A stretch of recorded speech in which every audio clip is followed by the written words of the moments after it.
Assalamualaikum warahmatullahi wabarakatuh. Waalaikumsalam. Alhamdulillahirabbil alamin. Allahumma shalli ala Muhammad wa ala ali Muhammad amma ba'd. Ikhwafillah rahimakumullah, sahabat muslim, sahabat usbat yang dimuliakan Allah Subhanahu wa taala dimanapun berada. Alhamdulillah di hari ini kita kedatangan tamu yang sudah enggak asing lagi, yang mengisi hari-harinya di layar lebar, yaitu di artis komedian yang memang kita nih nggak asing lagi buat kita mengenal beliau. Udah nggak panjang lebar dah, ini benar spesial buat Ana. Sampai gini hari ini kita masih podcast, dan alhamdulillah beliau menyempatkan waktunya untuk ada di podcastnya Ustadz. Padahal kegiatan beliau ini sibuk full luar biasa, dakwah kesana sini, syuting. Tapi alhamdulillah beliau tiba sampai di podcastnya Ustadz. Siapakah beliau? Bang Farli SMS. Assalamualaikum. Waalaikumsalam. Tidur. Bukan tidur, saya menikmati gitu. Suasananya dingin di sini. Ya. Pemirsa, dingin banget. Dinginnya kenapa? Ya karena sejuk teduh gitu, orang kipas kencang banget ngadep ke kita. Bang Farli. Ya. Gimana kabar? Alhamdulillah, saya tetap istiqomah. Sekali kecil tetap kecil. Masya Allah. Sehat ya? Sehat dong. Kalau sering podcast sehat. Kalau jarang podcast sakit. Berarti sering-sering podcast dong ya? Iya, kan podcast itu tidak hanya di channel YouTube, tapi podcast itu artinya kan diskusi dengan siapa aja gitu. Betul. Saya lebih sering diskusi sama emak saya. Ngeluh mulu mas. Yang sudah 25 juta ya? Iya, gitulah. Tapi dinikmatin aja. Bang Farli, ya. Tanya sedikit. Bang Farli, nama panjangnya siapa sih? Nama terkenalnya Farli SMS. SMS itu ya sebenarnya nama saya, karena dulu orang tua melahirkan saya 15 Maret 81, berarti 41 tahun yang lalu. Masya Allah. Tua ya saya. Tua ya. Saya sama Jaka Sembung tuan saya. Jaka Sembung baru ulang tahun besok Minggu. Ya, jadi saya dilahirkan dengan nama Farli SMS. Far itu jauh, la itu bohong. Jadi Farli insya Allah jauh dari kebohongan. Masya Allah. Saya lahir sungsang, maka dikasih nama Slamet. M-nya itu Marguti, Maret Minggu jam 3. Marguti, Maret Minggu jam 3. Jadi Marguti disingkat. Marguti. Terus S-nya itu Saerang karena bapak saya Manado. Masya Allah. Ada orang bilang kok Manado kecil ya, kan Manado juga ada KW-nya gitu. Adik saya 3, ponakan saya 6, udah banyak. Jadi biar kecil panggilnya Om Ustadz kalau di rumah. Om Ai. Minta duit dong gitu. Sahabat Uspat tuh, kita udah banyak bertanya, sedikit mengetahui kepanjangan dari nama asli Bang Farli SMS. Sudah dijawab. Jadi emang nama asli. Bukan karena syuting, karena ikut acara tabligh jadi pakai gaul-gaulan, enggak. Kalau Ustadz Andre SMS? Nah, itu plagiat. Karena secara akte saya. Kalau beliau kan dapat julukan dari almarhum kan? Al-Mafurlah. Mafurlah. Kiai Haji Arifin Ilham. Kalau saya yang original gitu. Tadi kalau beliau kan SMS Sapaan Muslim Sejati. Iya, karena lantaran buku kan yang sampai sekarang belum pernah di launching itu buku. Kemarin beliau bercerita bukunya mana? Nggak ada, tapi karena ada pepatah mengatakan what is the mean of the name? Apalah arti sebuah nama? Ternyata nama itu bagus, kayak nama Usfat kan sifatullah, artinya obat.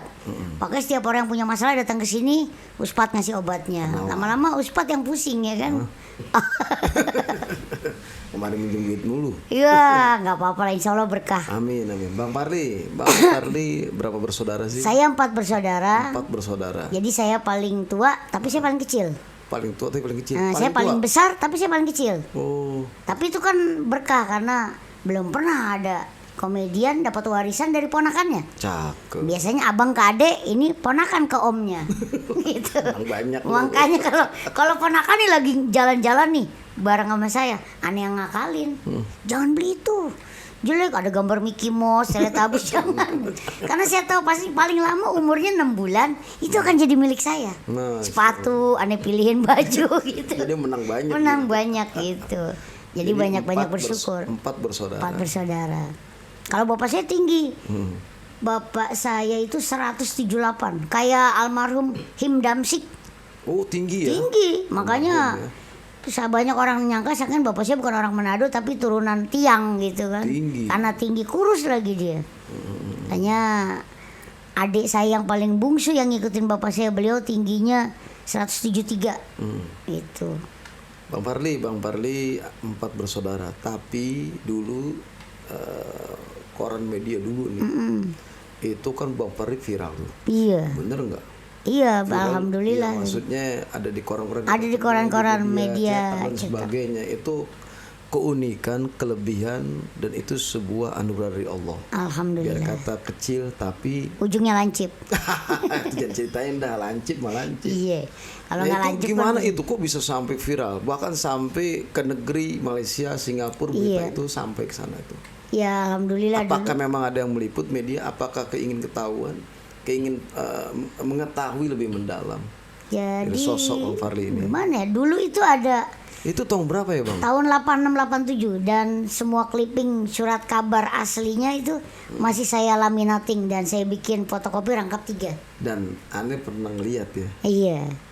Karena itu kan orang boleh ngecap, oh saya pernah masuk koran, saya pernah berprestasi bla bla bla. Kalau nggak punya rekam jejaknya kan akan dikatakan orang omdo. Rekam jejak itu yang mahal. Rekam jejak yang mahal. Makanya Omong doang ya, om dok. alhamdulillah bapak saya itu termasuk orang yang kalau kata Bung Karno apa, jas merah, jangan pernah lupakan sekali-sekali sejarah. melupakan sejarah. Dan saya baru tahu kalau saya punya clipping itu pada saat Usia saya STM. STM baru mengetahui. Baru mengetahui kalau seorang Farli itu punya track record yang ya kalau menurut saya satu buat motivasi diri sendiri bahwa dulu saya pernah sampai di titik itu, kenapa sekarang saya harus ngedrop gitu. Nah, ini. Karena waktu STM itu saya sempat ngedrop Usfat. Kenapa? Ya namanya STM kan bullying itu orang kata orang mah teori padahal mah praktek. Jadi kalau setiap saya datang kadang suka dibully sama kakak kelas, "Woi Cil, sana pulang main gundu begini." Wah pokoknya dibully deh. Bener-bener ya. Iya termasuk bahkan guru ya, mohon maaf itu nggak semua guru itu ya mungkin niat mereka untuk menaikkan moral tapi mungkin kalimatnya tidak pas. Jadi kadang kalau saya terlambat sekolah dia gini, kamu kenapa telat? Macet pak. Macet ya. Itu di depan siswa.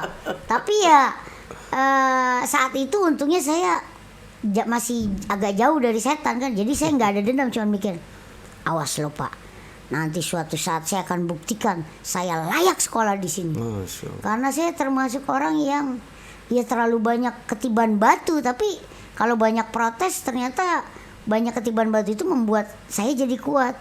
Saya masuk STM Negeri Pembangunan Jakarta di voting. Masya Allah. Masuk sekolah di voting. Voting. Lantaran Tuhan mentakdirkan, Allah Subhanahu wa taala mentakdirkan saya ceper. Jadi karena aturan di sekolah tersebut tinggi badan minimal 155. Sampai segitunya. Sampai segitu ya saya di voting 3-2, 3 wakil kepala sekolah mensupport saya boleh sekolah di sekolah tersebut, 2 tidak mendukung. Allah. Tapi Begitu ya seleksi dan seleksi selektifnya. alam ya. Tapi setelah saya dipanggil dan saya protes dan saya sempat bikin surat keterangan, ya mungkin sedih kalau ceritain. Ada siswa punya impian, karena dulu saya tinggal di Depok, sampai sekarang juga di Depok. Tahun itu kalau kita mau ngelamar sekolah menengah kejuruan itu sistemnya rayon. Apa tuh Ryan? Rayon itu jadi misalnya saya nih dari Depok Iya. mau melamar STM Negeri Pembangunan di Rawamangun Jakarta, kuotanya itu cuma 10%.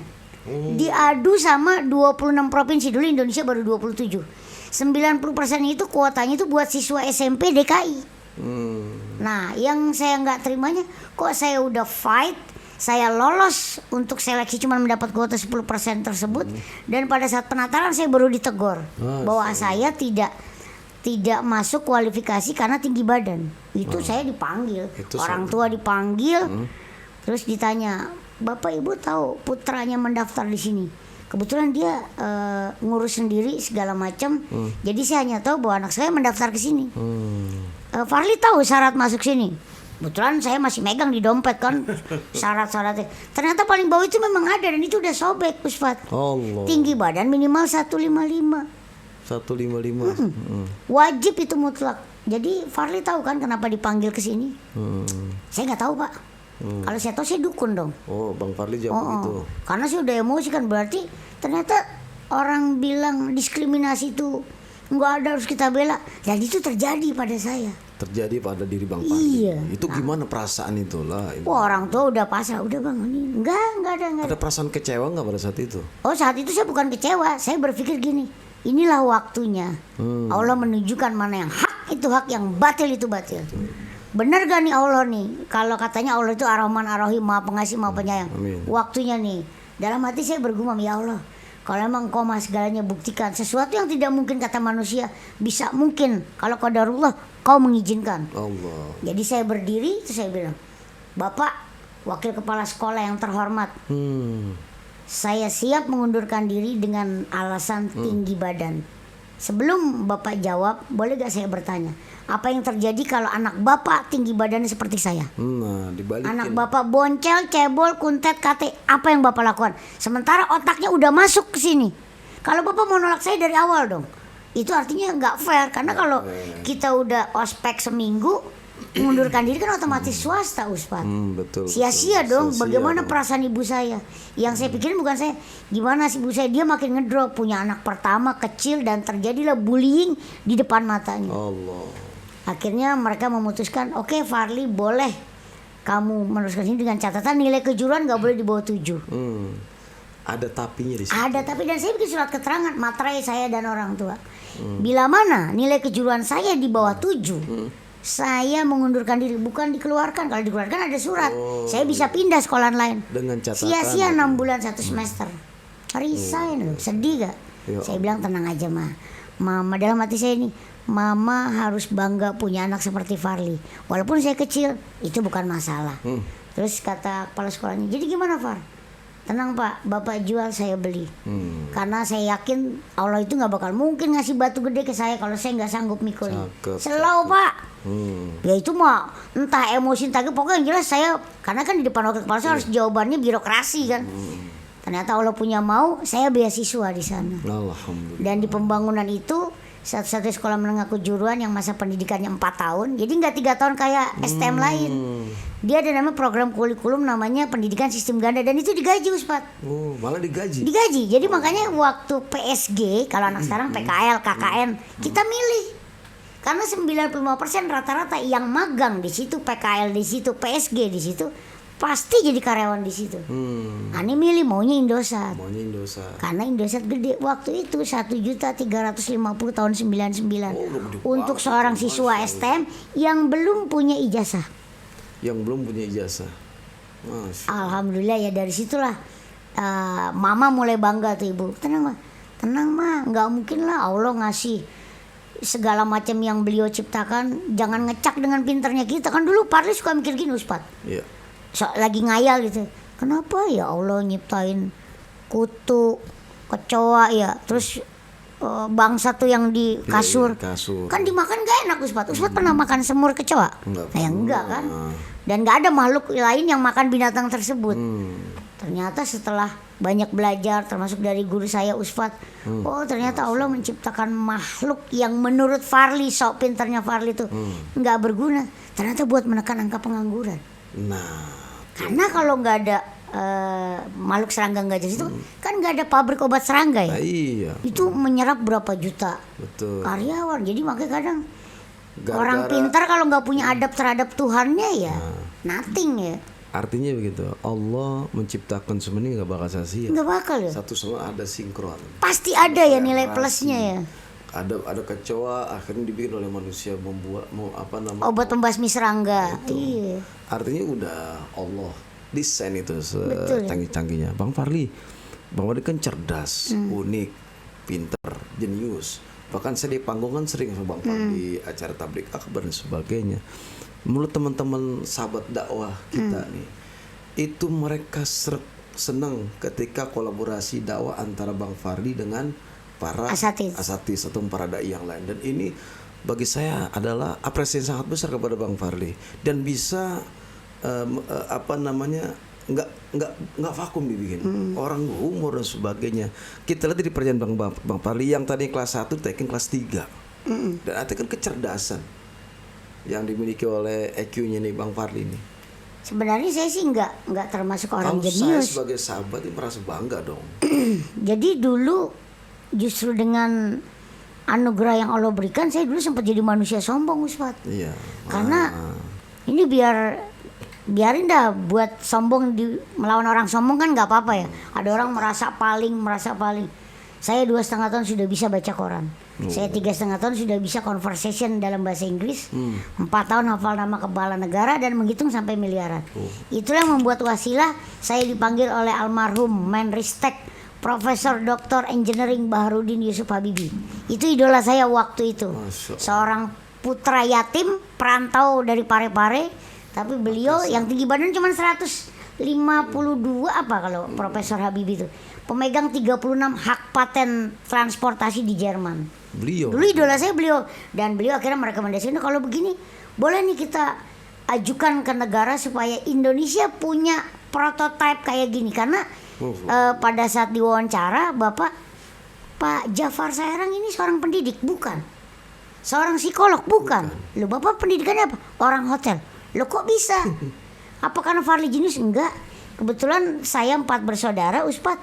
Yang paling lambat adik saya nomor 3 itu 4,5 tahun dia baru bisa baca Quran. Artinya kita semua berempat bisa pakai metode Bapak. Masya Allah. Ternyata ya Bapak selalu memandang segala sesuatu enggak yang wow. Kalau kata almarhum guru kita almarhum Kiai Haji Jainuddin MZ, jangan gampang mudah kagum, jangan gampang mudah terlena. Karena itu cuma titipan. Nah, Bapak saya menganggap kayak gitu. Kenapa orang bule dibilang hebat? Toh sama-sama makan karbohidrat, cuman bentuknya kentang. Karena bentuk kentang. Iya, kita makan karbohidrat dalam bentuk nasi dan sagu. Kayak orang Papua kan makan sagu, tapi jadi menteri. Kenapa kita harus bilang dia wow? Yang wow itu kalau orang Spanyol bisa ngomong Sunda. Iya dong. Orang Belanda bisa ngomong Madura, itu yang wow.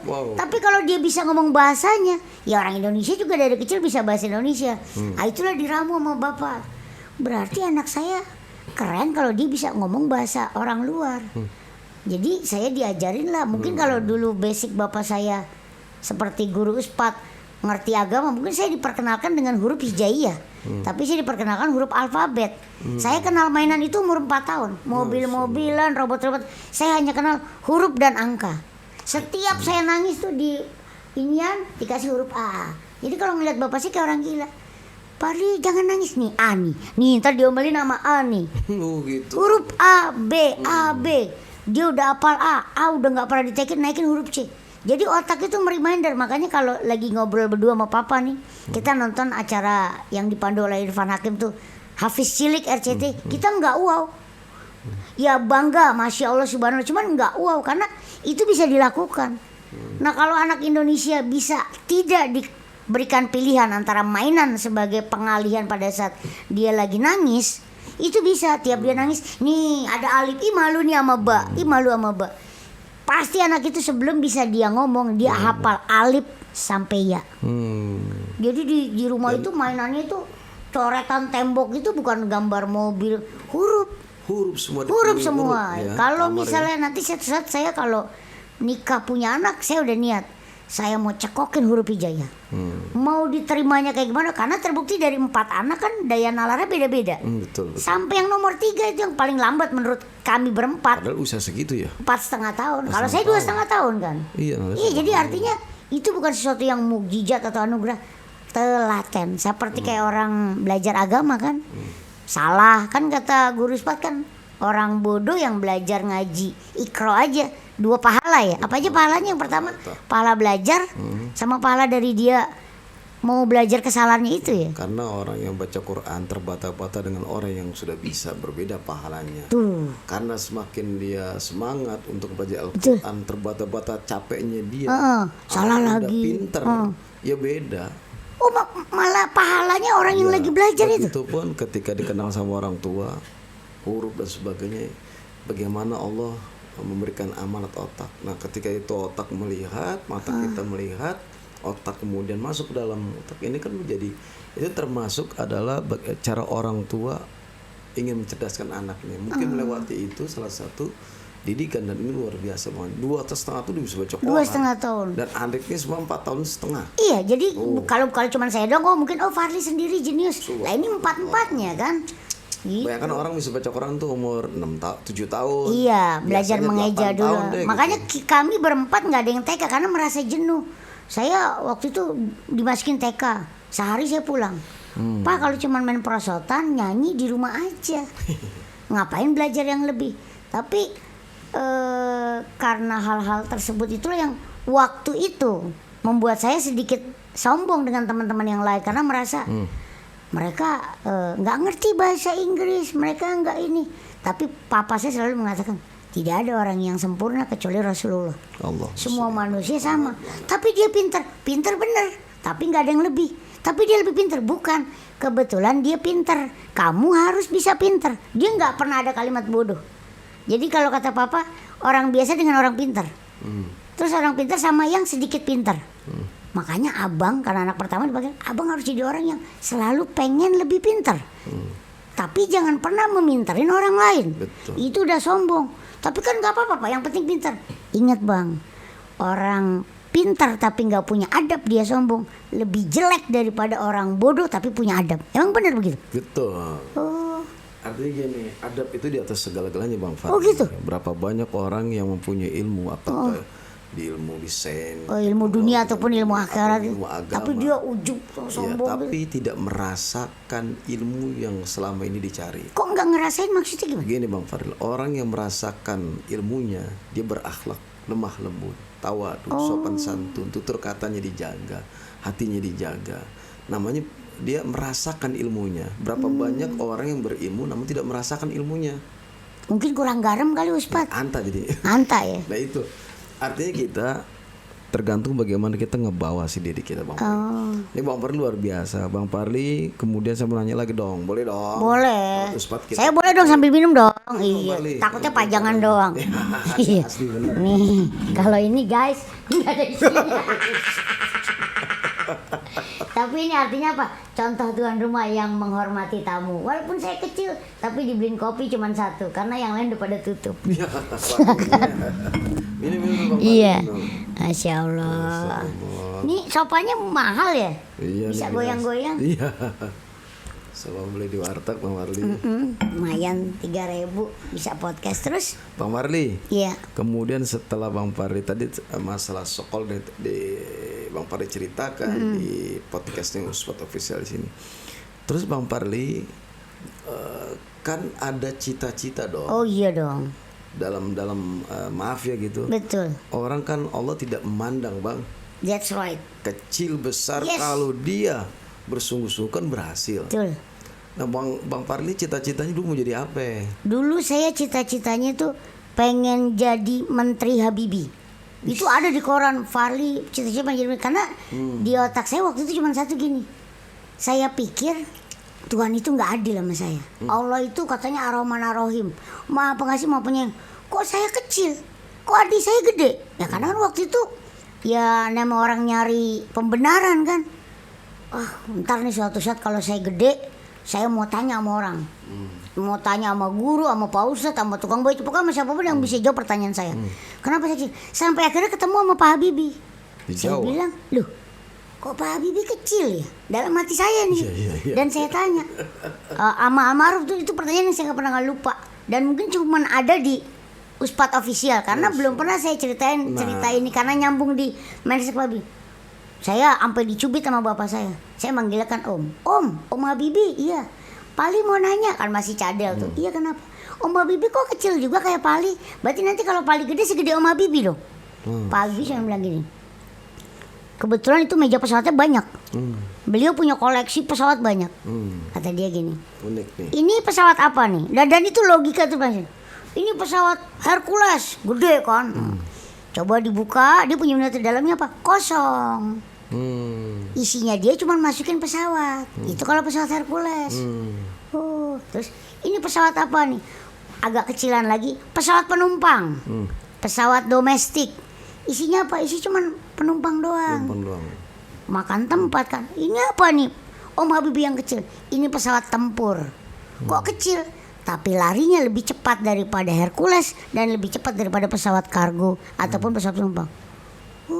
Berarti kalau kecil itu keren. Iya, karena kalau dia nggak kecil, dia nggak bisa meliuk-liuk. kecepatannya itu tidak bisa, nanti kena turbulensi, kena. Oh berarti kalau pesawat kecil lebih keren daripada pesawat gede. Iya. Tapi pesawat kecil nggak boleh menganggap lebih hebat daripada pesawat gede. Pesawat kecil isinya dikit, cuman 2 paling banyak, karena buat tempur. Tapi kalau buat bawa penumpang ini, nah jadi kalau Parli merasa orang gede lebih hebat daripada orang kecil, atau orang kecil lebih hebat daripada orang gede, enggak, semua sama. Semua sama. Jadi di mata Tuhan, di mata Allah, tergantung gimana Parli bisa menempatkan diri di mana. Parli mau jadi apa nih? Pesawat kecil. Jadilah pesawat tempur yang sesuai dengan fungsinya. Oh gitu Om Habibie, iya. Ayo, merasa minder lagi gak jadi orang kecil? Enggak Om Habibie.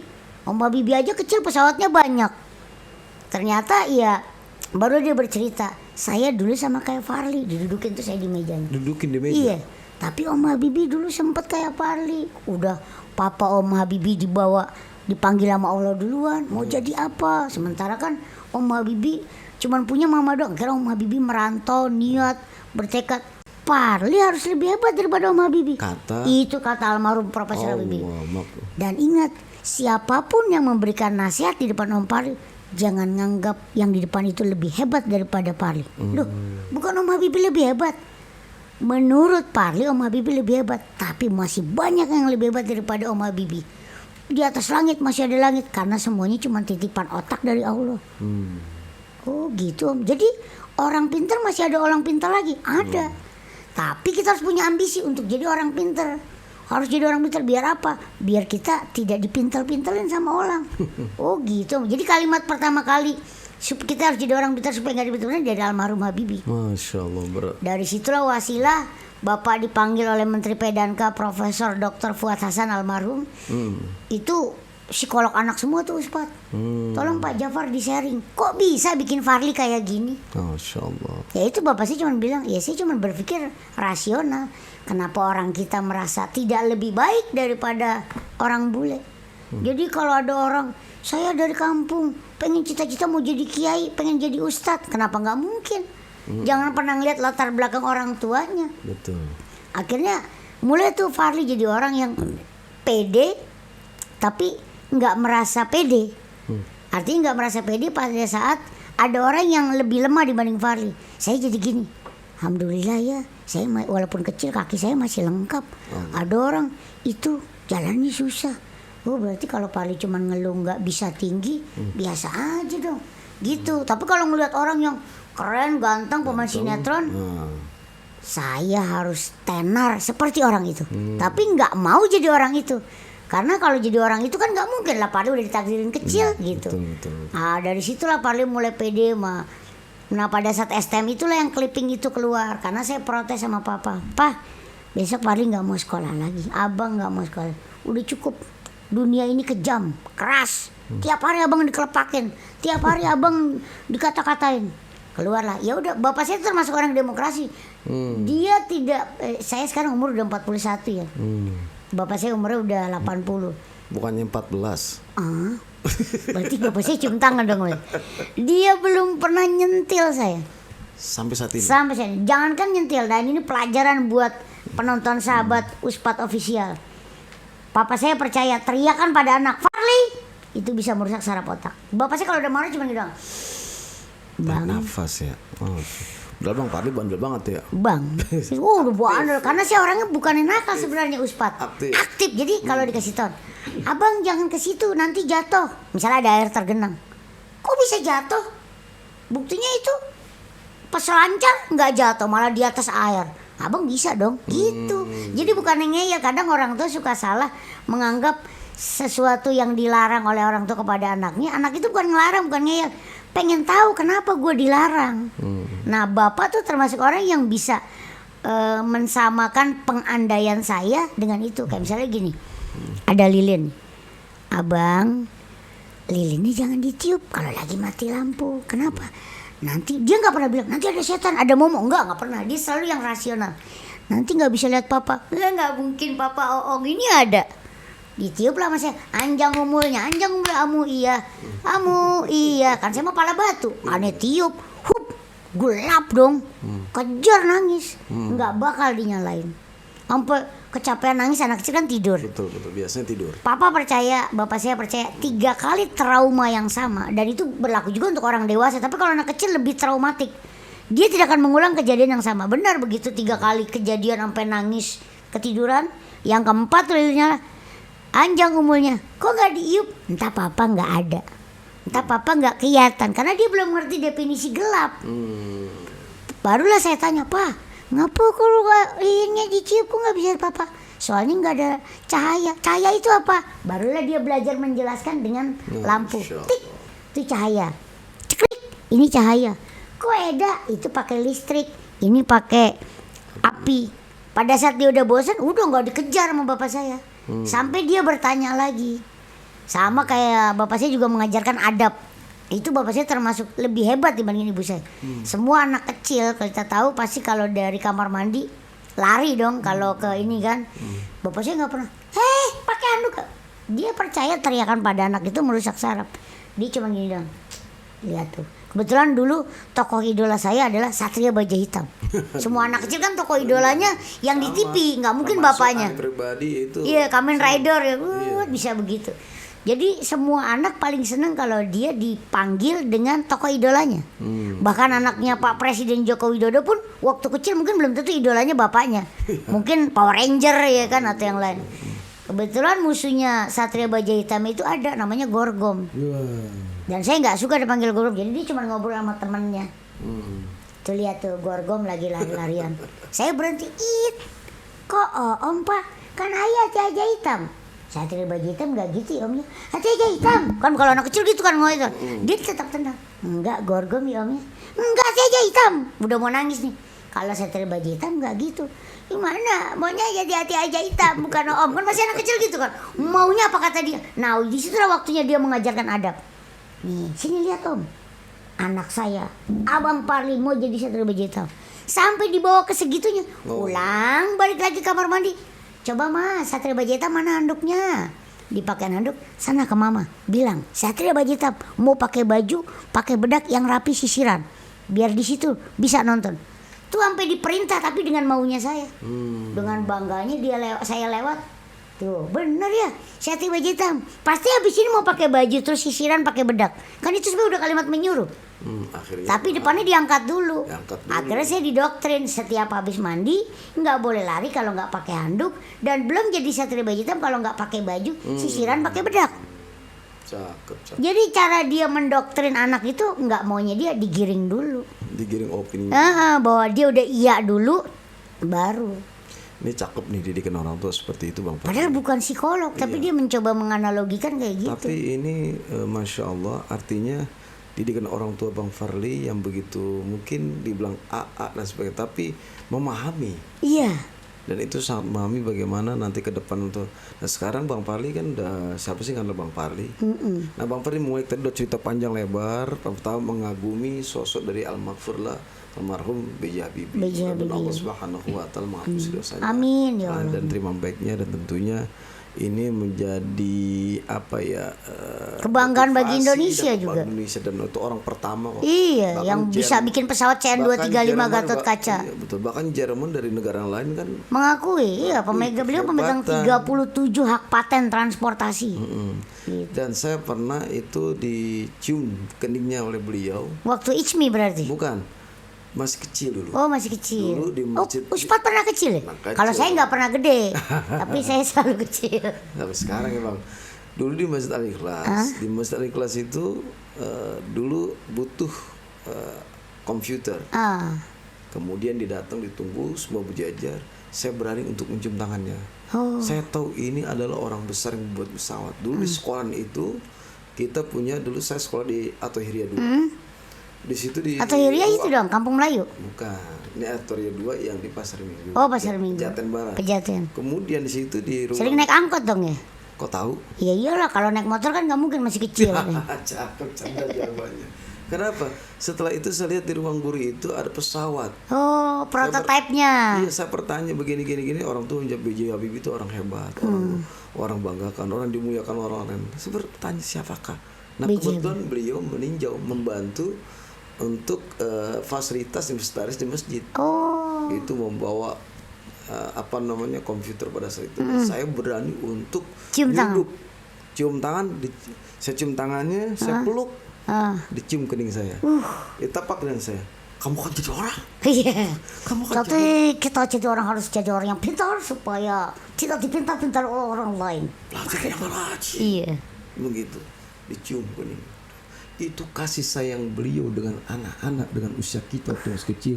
Itu menyentuh, menghangatkan, memberikan Masih angetan beliau daripada open ya. Ah, Karena sampai menyentuh kalbu. maksudnya dihangat itu masuk energi beliau. Oh. Kemudian Bisa dirasain oleh anak kecil ya gitu. karena mungkin kecerdasan beliau, intelijennya beliau, Iya.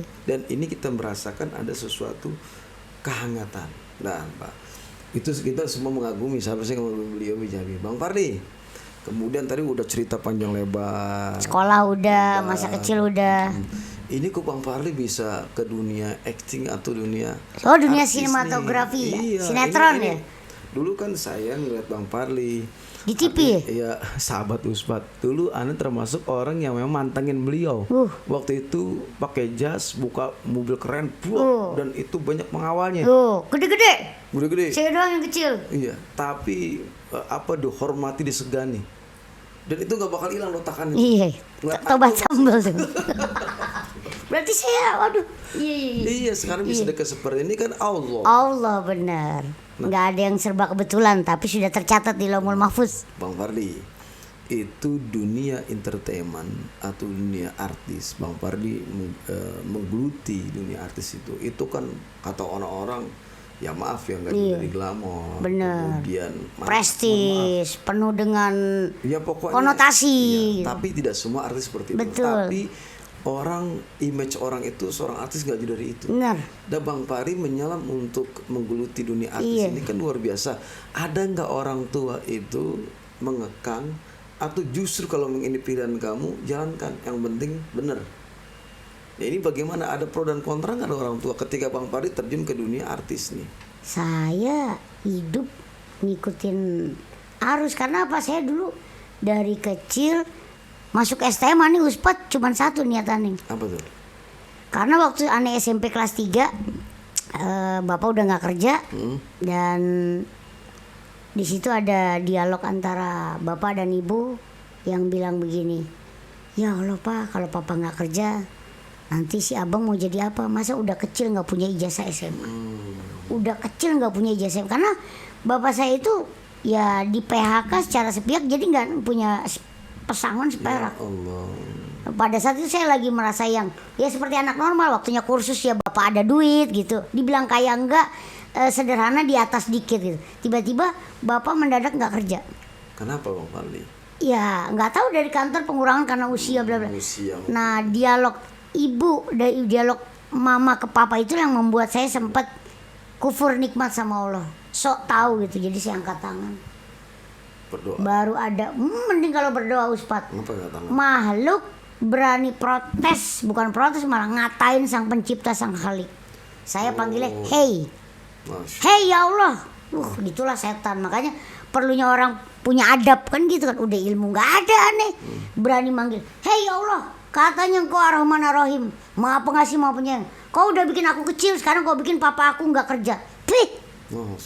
Itu kalau Allah nggak Ar-Rahman Ar-Rahim, ya itulah makanya kalau orang tuh punya ilmu jangan sok kepinteran, harus tahu posisinya.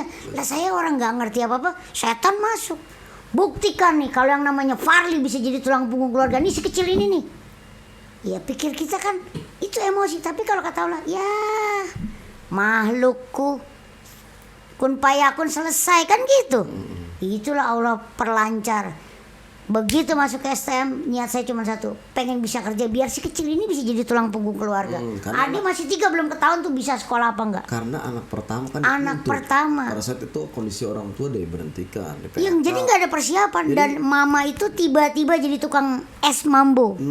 Itu ya buat hidup, buat kita makan. Allah. Jadi sampai kadang ada orang nih yang sekarang udah pernah ketemu, Bang, abang dulu yang tinggalnya depan SD yang emaknya jualan es ya? Iya. Makanya kalau lu mau jadi artis harus jualan es kayak emak gua. Jangan pernah lu celak emak gua.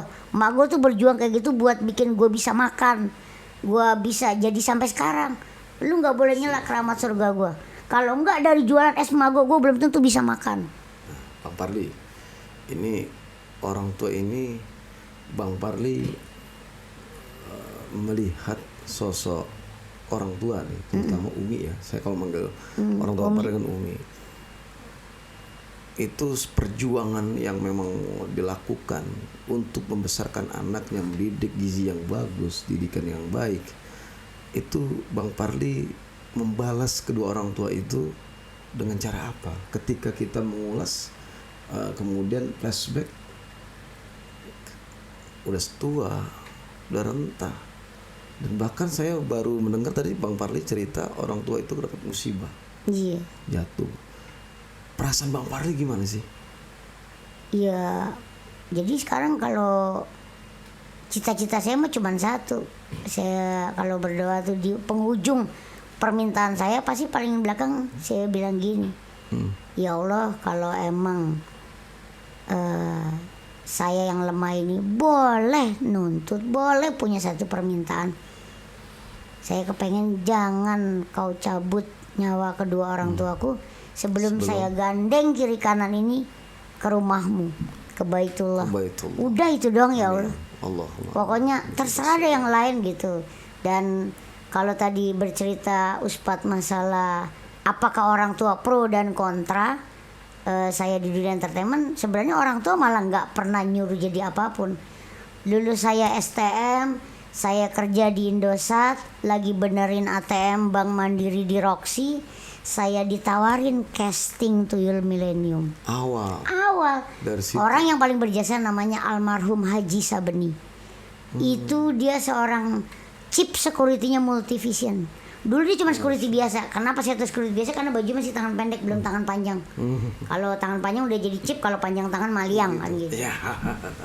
Saya dipanggil lagi duduk sini ngerokok gitu kan, mau balik ke kantor karena satu hari itu minimal 3 SPK. Mohon maaf saya potong. Waktu itu kerja di Indovision masih ya? Di Indosat. Di Indosat. Iya. Satu hari itu harus 3 SPK dan saat itu jam 3 udah 5 SPK lah. Jadi supir kantor tuh nanya, balik kita Far, tenang aja dulu lah, ngerokok dulu lah, capek. Karena kalau kantor pasti dikasih kerjaan lagi karena masih junior kan. Tiba-tiba dipanggil, Cil, siapa tuh? Manggil lu kali, gitu kata ini. Kita diskusi berdua. Saya sampai berdiri, saya. Maksudnya takut bukan aneh kan, gila kali kita kepedean. Sampai saya berapa kali berhenti nengok ke belakang. Siapa? Bahasa sana itu gitu, ya lu gitu, kamu gitu kan. Sampai saya mungkin mendekat, iya benar. Bapak manggil saya, namanya orang tua kan. Iya, kamu ngapain? Saya kerja Pak di Indosat. Oh, saya pikir mau casting. Saya ketawa aja. Tahu casting nggak? Nggak.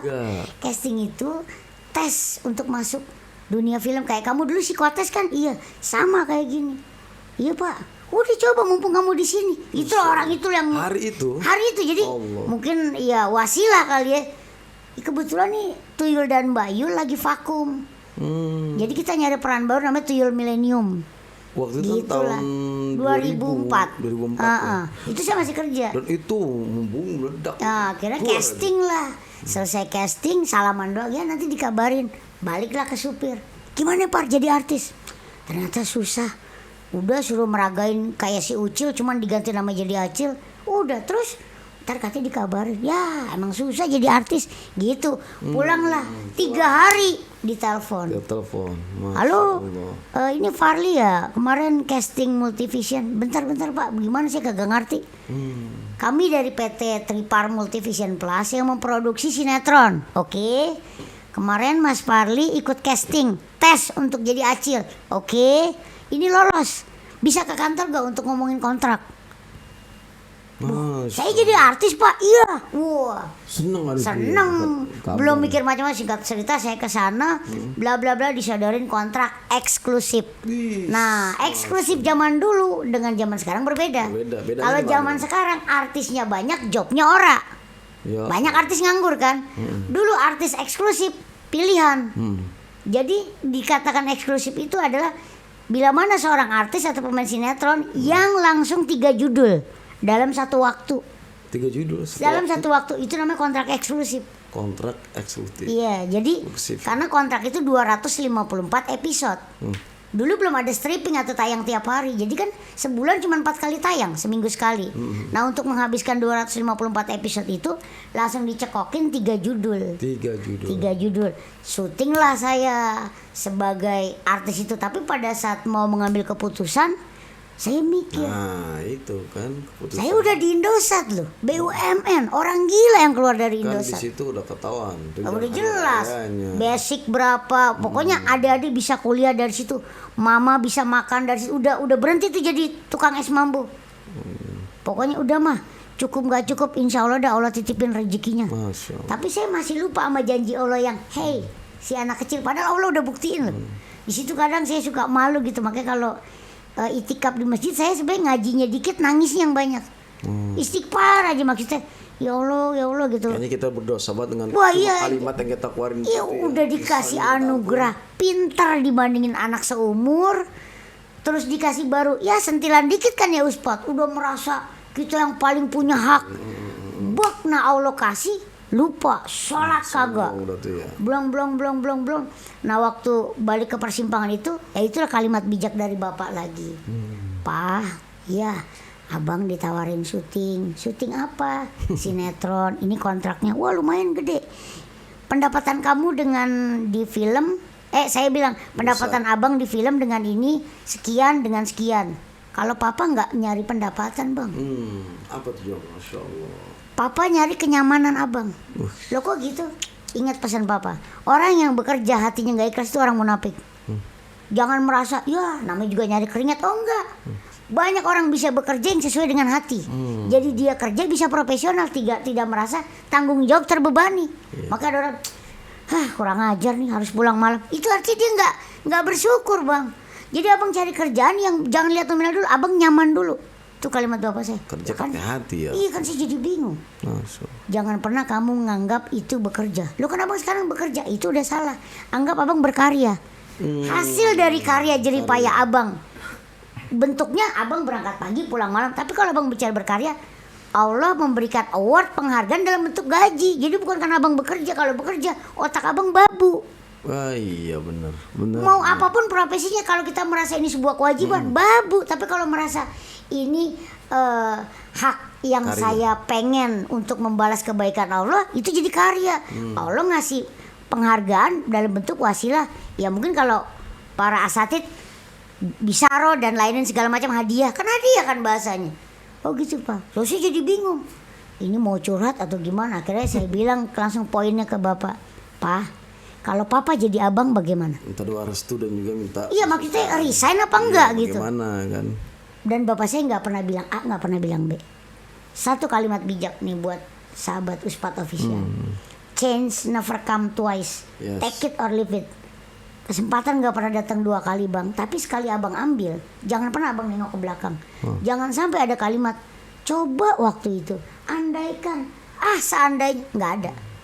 Kalau abang udah pindah rel dari seorang yang berkarya di dunia industri telekomunikasi, IT, terus jadi di bidang sinematografi, ya abang harus profesional. Atau kalau abang ragu nggak usah. Itu kalimat bapak saya.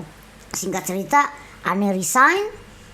Nah pada saat resign itulah ada dapat pelajaran hidup lagi dari seorang Pak Alfi Asman, manajer HRD saat itu. Kamu mau keluar pakai surat atau mau keluar pakai duit? Kalau kamu mau keluar pakai surat, gampang. Kalau kamu mau keluar pakai duit, gampang. Tapi apakah orang akan percaya kalau kamu nggak punya selembar surat keterangan yang mengatakan kamu pernah bekerja di sini? Masya Allah. Nah, Ani bisa ngecap, saya dulu IT di Indosat, mana surat keterangan kerja Mana? yang menunjukkan kamu pernah kerja 3 tahun, rekam jejak, jas merah, kayak clipping punya itu kan, yang buat Ani pede bahwa baru bulian, bukan Allah loh yang bully, manusia cemen. Di situ Ani jadi bisa belajar ngelawak. Tiap bila dia bisa aja biji salak, nggak apa-apa biji salak, yang penting bisa naik bus. Tuh mulai belajar tuh. Jadi sebenarnya belajar ngelawak, belajar itu supaya temen yang nyela kita nggak sakit hati, kita balikin dia seneng, ketawa. Nggak enak nih kalau biji salak nggak diajak. Jadi kayak iklannya Sampurna Ijo, nggak ada lo nggak rame. Jadi dibawa sama pentolan-pentolan. Oh no, masa dia diajak, nggak ada dia nggak lucu, nggak rame. Tuh jadinya. Akhirnya ya saya memutuskan untuk pindah ke dunia sinetron. Ternyata dunia sinetron ya benar kata Ustadz, penuh glamor, penuh segala macam. Masih lupa balik lagi dengan janji seorang makhluk yang sombong. Buktikan. Allah menegur Farli. Sinetron Jaka Tingkir saya jadi pendekar, tabib asun namanya. Itu saya syuting adegan ditarik seling lebih tinggi daripada pohon kelapa, mungkin 30 meter. Masya Allah. Tali seling itu kan sahabat Ustadz Official tahu itu dari serat baja. Iya. Buat jembatan kan. Lah berat saya berapa? Putus. Logika nggak masuk. Allah punya mau. Ini anak sombong. Dulu pernah yang begini, gua kasih sholat kagak. Pecah kepala saya. 23 jahitan. Iya, pecah kepala saya.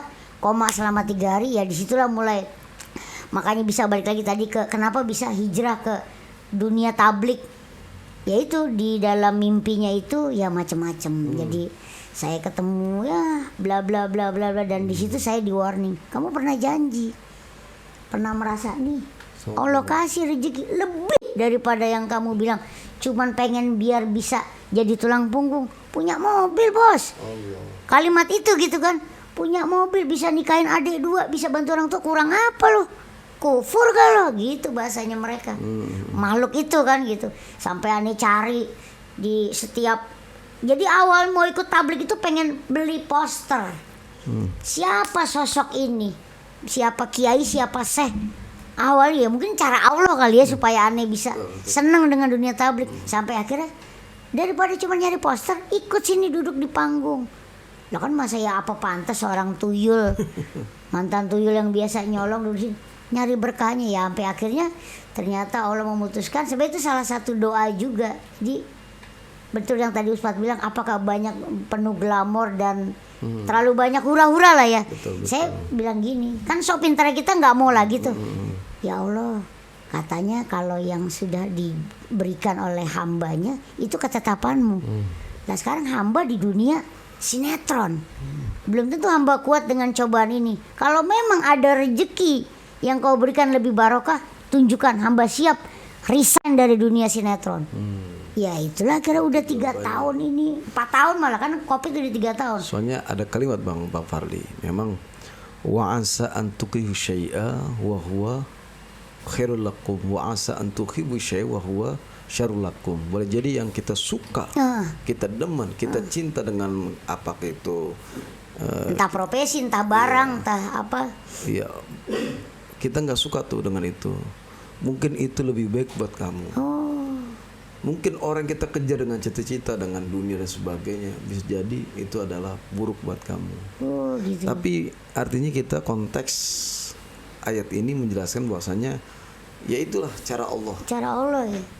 Belum tentu yang menurut kita baik, baik menurut Allah ya, dan belum tentu yang tidak baik.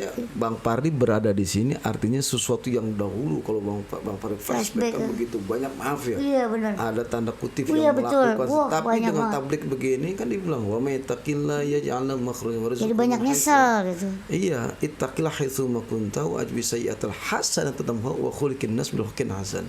Nah ketika perbuatan yang dulu jelek, yang buruk, yang telah kita nyemplung, bahasa nyemplung itu udah kejadian lah ya. Kejadian apa itu zina, betul, mabuk, seks dan sebagainya. Hari itu Allah kembalikan, Allah sayang, Allah tegur dengan kasih sayang Allah. Beda dengan orang yang sombong, Allah tegur dengan tadi bisa jadi penyakit dan sebagainya. Tapi Bang Farli tegur lewat apa? Dikenalkan dengan orang-orang soleh. Iya, jadi biar malu sendiri. Dan itu pada akhirnya kita harus bisa membawa diri kita Bang Farli, dan pada akhirnya dosa-dosa yang dahulu itu dihapus sama Allah melewati tablik, kumpul orang soleh. Kayak nggak berasa, iya dong, dosa nggak kelihatan. Tapi ketika kebaikan kita lakukan, dosa itu akan tidak terlihat. Kenapa? Dikikis, Allah tutup aib kita ya. Dikikis, dihapus, dan pada akhirnya kita nanti menghadap Allah habis semua. Ya amin ya Allah. Kita ketemu orang soleh aja udah, waktu orang soleh ngomong astagfirullah, kita udah ikut bertobat. Oh gitu. Iya, tanpa kita menyebut Bang Farli. Tanpa perlu kita menyebut. Karena kita berada dengan di orang-orang soleh. Orang soleh. Sehingga kita ketika dia astagfirullahalazim, dan kita nggak nyebut astagfirullahalazim, tapi sih diterima tobat kita. Allahu Akbar. Makanya sekarang sih kalau acara tablik, apalagi kalau lagi Malul Qiyam gitu berdiri, Saya kalau nangis itu karena mikirnya gini, ya Allah, kalau memang ada setitik kebaikan dengan hadirnya hamba di sini, hamba mohon transfer semua buat mak saya biar mak saya sehat. Amin. Gitu. Ih, aneh berdoa gitu. Ya Allah, kalau memang ada pahala sedikit aja yang saya dapetin kan cuma saya dengan duduk diam di sini gitu. Kalau saya bisa melafatkan salawat sampai bisa nangis, dan kalau memang ada pahala transfer semua buat mak saya. Mudah-mudahan itu jadi wasilah biar mak saya sehat gitu. Mudah-mudahan sih itu, makanya saya banyak bersyukur gitu. Jadi kalau saya berangkat saya suka cium tangan mama, ya udah lanjut aja gitu. Nah gitu Bang Parli, mudah-mudahan ini kita sebenarnya pengen mengulik lebih dalam, tapi nanti ada part keduanya. Iya, apalagi kopinya udah mulai dingin. Saya Bang sambil Parli. minum ya. Sahabat Uspat yang dimuliakan Allah Subhanahu wa taala, tadi kita udah dijelaskan, dipaparkan oleh Bang Farli dari mulai nama, perjalanan, kisah, historinya beliau di podcastnya Uspat itu luar biasa. Terutama beliau anak yang soleh. Kenapa dia anak yang soleh? Jadi kerjanya beliau intinya semua itu dilakukan untuk demi membahagiakan orang tuanya. Buat berobat mak. Dan buat berobat yang saat ini orang tuanya memang terganggu kesehatan, terbelah dapat musibah baru. Artinya nggak ada mustahil yaqdirul qadar illa bidoa. Pasti cita-cita Bang Parli itu merendeng kedua orang tua, membawanya ke rumah Allah Subhanahu wa Amin, taala ya Allah, amin, dan ya Allah. berziarah ke makam Rasulullah. Amin, ya Allah. Mudah-mudahan hajat Bang Parli dikabul Amin, Allah ya Subhanahu Allah. wa taala. Bang Parli pesan dong buat sahabat Uspat. Buat sahabat Uspat official, saya selalu menganggap diri saya belum pantas untuk berpesan, tapi paling enggak kalau kata guru saya, guru Uspat, sampaikan walaupun cuma satu ayat, satu kebaikan gitu. Jadi saya berpesan untuk diri saya sendiri. Saya selalu menganggap diri saya adalah cermin, dan orang di depan saya adalah cermin. Cermin maksudnya apa? Saya tidak lebih baik daripada sahabat Uspat official karena saya cuma cermin. Jadi buat yang menonton konten ini, jangan pernah menganggap Farli itu orang hebat. Kalian harus bisa lebih hebat daripada Farli, karena di atas langit masih ada langit. Kalian itu jangan pernah menganggap siapapun orang yang berbicara di depan Anda lebih hebat, karena sementara kalau dia hebat itu cuma titipan dari kebesaran Allah Subhanahu wa taala. Masya Allah, tuh dalam banget apa yang beliau sampaikan. Sampai kecebur. Dalam banget apa yang beliau sampaikan ini. Banyak hikmah, banyak manfaat yang kita bisa ambil petik dari kehidupan beliau maupun pesan yang beliau sampaikan. Saya boleh nanya gak? Boleh. Itu kalau bintang tamu gak ada kasih kue? Kuenya Ini ada. kopinya udah mau habis nih guys. Aduh. Kuenya nanti. Oh, iya. Setelah ini kita makan kue. Oh ya, pantesan saya pucat ya. Iya. Bang Farli luar biasa. Mudah-mudahan Bang Farli sehat terus. Tapi saya bangga bisa ada di sini. Artinya saya sering jadi bintang tamu podcast, tapi baru ini yang menurut saya podcastnya itu bisa apa ya? Bisa ngulik diri sendiri dan mungkin ada manfaatnya bagi yang menonton ini. Karena gini, berapa banyak kan kedekatan saya dengan Bang Farli kan luar biasa. Tapi ya ini ditanya Bang Farli mana Bang Farli ini dijawab di podcastnya Uspat. Benar. Bang Farli terima kasih banyak. Saya yang sudah terima kasih hadir. banyak. Udah dapat kopi walaupun cuma segelas dan nggak ada gorengannya. Aduh, nanti menyusul Bang Farli. Siap. Bang Farli makasih banyak, jazakallah khair, syukran jazilan udah datang di podcast nih Uspat. Mudah-mudahan rumahnya podcast Uspat Amin. mendapat keberkahan, wasilah asbab Bang Farli hadir di sini. Jangan lupa subscribe. Don't forget to subscribe, push the notification and the bell, and don't forget to share. One finger can make you more apa ya? More berguna lah. Bayangin, apa aja mau sedekah, masa nggak mau sedekah jarinya sih? Masya. Klik dong biar di share, biar ilmu-ilmu yang diberikan oleh guru Uspat bisa sampai ke seluruh dunia dengan jari Anda. Sedekah jari manfaatnya banyak. Amin Allah. Dan akan menjadi saksi Bang Farli. Iya.